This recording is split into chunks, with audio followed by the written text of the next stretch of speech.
G'day, here's a piece of lightning ridge seam opal, rules in millimetres. Material's been wetted. The light that you're seeing there's a reflection of the lights.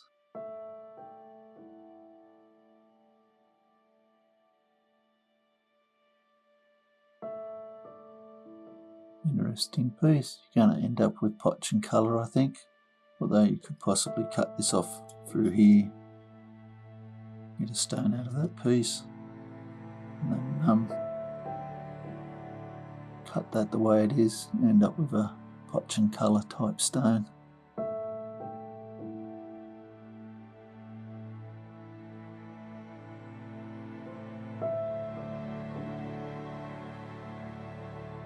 Anyway, I hope you've enjoyed looking. Cheers.